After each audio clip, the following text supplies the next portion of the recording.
¿Recuerdas que en el video anterior hablábamos de qué pasa con nuestros sentidos y el cerebro cuando leemos un libro o vemos una película? Bueno, ahora les traigo un ejemplo específico acerca de la adaptación de un libro a una película. ¿Y qué mejor que una película mexicana, que se ha vuelto ya un clásico? Como agua para chocolate es una novela escrita por Laura Esquivel en 1989 y relata una historia costumbrista de una manera muy poética y personal. La trama plantea los problemas de una bella mujer de clase media en México a principios del siglo XX. En la historia encontramos momentos tristes, felices, románticos y nostálgicos, incluso frustrantes, como el que tenías que casarte con quien tus padres creyeran que era mejor y no con quien tú amaras, lo cual podría ser desgarrador.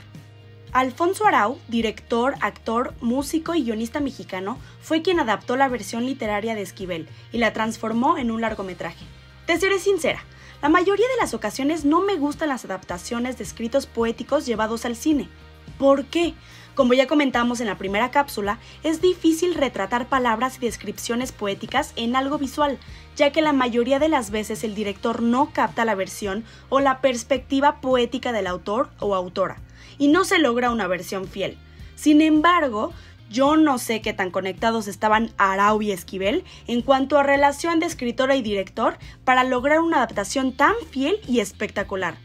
Tal vez sea el hecho de que eran marido y mujer en ese entonces y entendían la visión del uno del otro. ¿Quién sabe? Si no has leído el libro o visto la película, no te preocupes. Al comparar la novela de Esquivel con la adaptación de Arau, iré relatando más o menos la trama. Si te encantan tanto las películas y los libros como a mí, quédate para comparar la novela y el largometraje, ya que son representaciones clásicas del siglo XX mexicanas. Así que quédate, comencemos. Bueno, ya sabemos que ambos medios son diferentes y deberían analizarse independientemente. Sin embargo, lo que podemos hacer es analizar los aspectos artísticos y creativos que hacen que la adaptación se categorice como fiel o no.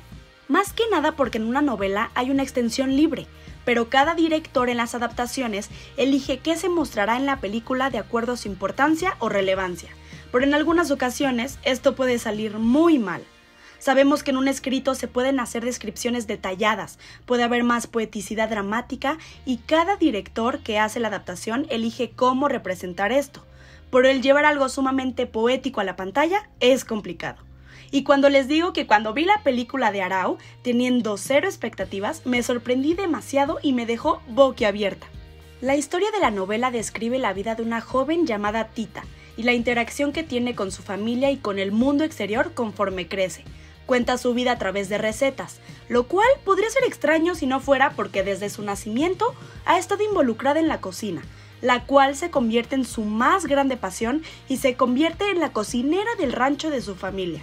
Entonces, cada capítulo comienza con una receta de un platillo y de ahí pasan cosas al mismo tiempo o que tienen que ver con la preparación del platillo.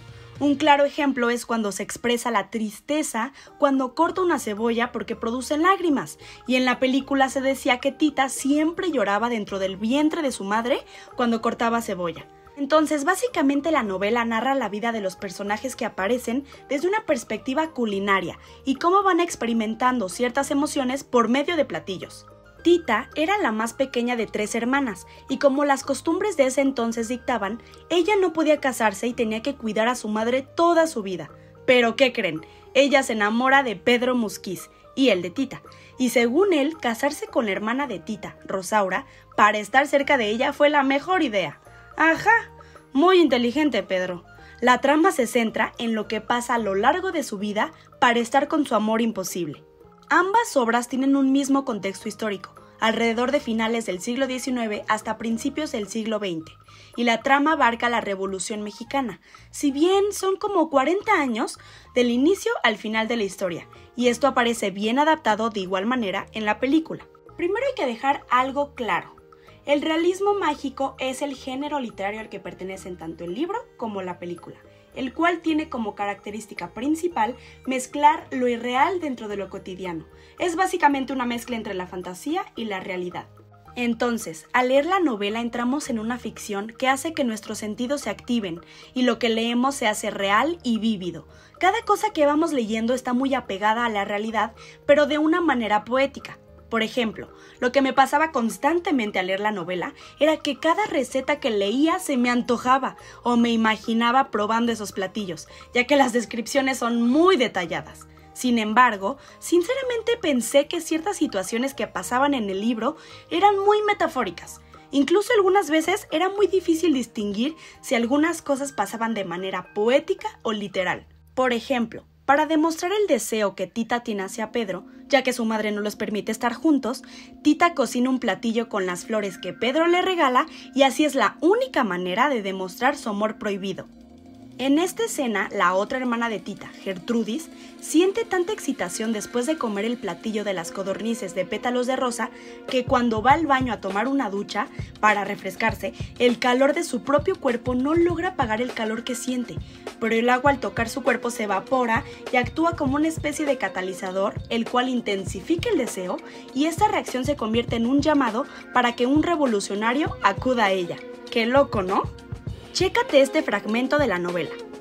Lo único que la animaba era la ilusión del refrescante baño que le esperaba, pero desgraciadamente no lo pudo disfrutar pues las gotas que caían de la regadera no alcanzaban a tocarle el cuerpo, se evaporaban antes de rozarla siquiera. El calor que despedía su cuerpo era tan intenso que las maderas empezaron a tronar y a arder. Al leer esto te imaginas que el calor que alguien siente al tener deseo es bastante, y al ser realismo mágico nos imaginamos al personaje teniendo este sentimiento, pero lo imaginamos de una manera poética o metafórica. Es como cuando dices, mi cuerpo está en llamas, pero en la película Arau literalmente muestra cómo el baño se prende en llamas de tanto calor que siente Gertrudis y tiene tanta lujuria y deseo que hipnotiza a un revolucionario y lo atrae hasta su rancho. Y así prácticamente es toda la película. El realismo mágico de Esquivel fue trasladado muy inteligentemente a la pantalla para relatar esta historia de amor prohibido. Y otra característica muy importante que hace que la versión cinematográfica sea fiel es que la autora de la novela fue parte de la producción de la película, y con justa razón. Ella le daba consejos e ideas de la esencia que cada parte importante de la película quería relatar. Y tristemente lo que pasa con casi todas las adaptaciones es que se compran los derechos de la novela o del guión y el director puede hacer con lo visual lo que le plazca, dejando al lado la visión del autor o autora del libro. Pero en este caso, los dos contribuyeron para obtener una obra visual fiel a la novela. Y esto no pasa mucho en el cine. ¿Te acuerdas que hablábamos acerca de cuando se crea una adaptación, el director elige cómo representar visualmente, con planos, ángulos, movimientos de cámara, etc.? Bueno, en general Arau elige hacer planos generales cuando quiere destacar la lejanía, la longitud y el espacio, tanto físico como personal de los personajes, y elige usar close-ups cuando algo es íntimo, por ejemplo, miradas o algo más potente emocionalmente. Elige usar extreme close-ups cuando se está enfocando a los ingredientes o a los platillos que están preparando. Visualmente nos ayuda a darle un sentido y a ordenar en nuestra mente las cosas. Si viéramos en la mesa de preparación todos los ingredientes sin enfocarlos individualmente, con ese plano cercano, no se le daría la importancia a la cebolla, a los pétalos, al pastel, a la nogada y a otros alimentos que son de los más importantes en la narrativa. Una diferencia muy grande entre la novela y la película es que todo lo que hace la novela literalmente interesante es que es un recetario de cocina. Al principio de cada capítulo se enlistan los ingredientes de los platillos, así como su preparación, y a la par en el capítulo se va relatando los hechos que ocurrieron en los días de preparación del platillo. Sin embargo, si vemos la película sin leer la novela, sería difícil comprender el concepto del libro de recetas, ya que aparecen los personajes haciendo esas acciones, pero como lector no te introduces al tono que Esquivel propone al leer un recetario como tal, ya que el punto es que cada persona que ha leído una receta al cocinar se identifique y es una increíble manera de expresar algo muy particular de la cultura mexicana. Por ejemplo, me acuerdo de los libros de receta que mi abuela sacaba para hacer un platillo espectacular. Pero aún así visualmente la película está muy bien compuesta para describir visualmente los platillos clave para la trama. El libro se conforma por un escrito de 262 hojas y la obra cinematográfica tiene una extensión de 2 horas con 3 minutos. O sea, imagínate lo detalladas que son las descripciones en la novela de los platillos y la poeticidad que tienen para que se transforme en algo visual de 2 horas. Es una película larga a comparación del promedio que es de 90 minutos. Si bien, en este caso, el texto no fue modificado ni acortado para la adaptación. Es algo que en lo personal me gustó muchísimo. Pero imagínate una novela como La ladrona de libros, con una extensión de 532 páginas, que se llevó al cine y la película tiene una extensión de 2 horas con 10 minutos. ¿Cuánta información o acontecimientos se tuvieron que acortar para que la película tuviera una extensión moderada? Ya que estamos hablando de llevar un escrito larguísimo a algo visual.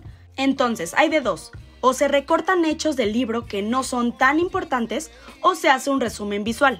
Pero en el caso de Como agua para chocolate, Esquivel, al ser la guionista, es obvio que iba a adaptar su novela a un guión de cine de una manera muy eficiente y fiel. Pero a ver, pensemos, ¿cuántos autores de su libro pueden ser los guionistas de la adaptación? Muy pocos, te lo aseguro. Finalmente, creo que la película muestra muy bien lo que se describe con palabras, pero algo que fue muy útil en este caso fue el uso de una voz en off como narrador, que va relatando literalmente lo que se dice en la novela, y ayuda a tener este soporte poético en lo visual, que muchas otras adaptaciones no tienen y pierden ese tono del autor.